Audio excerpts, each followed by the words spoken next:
أعوذ بالله من الشيطان الرجيم. بسم الله الرحمن الرحيم. الحمد لله الذي أنزل على عبده الكتاب ولم يجعل له عوجا قيما لينذر بأسا شديدا من لدنه ويبشر المؤمنين الذين يعملون الصالحات أن لهم أجرا حسنا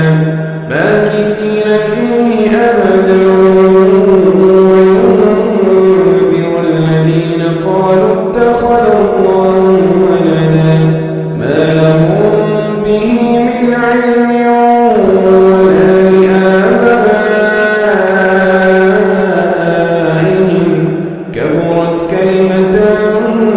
تخرج من أفواههم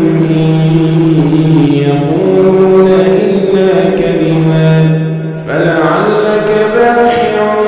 نفسك على آثارهم إن لم يؤمنوا بهذا الحديث أسفا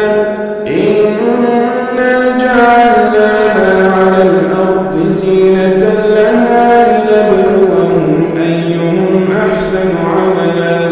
وإنا لجعلون ما عليها صعيدا جرزا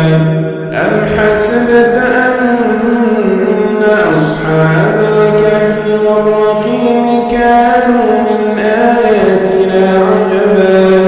إذ أوى الفتية إلى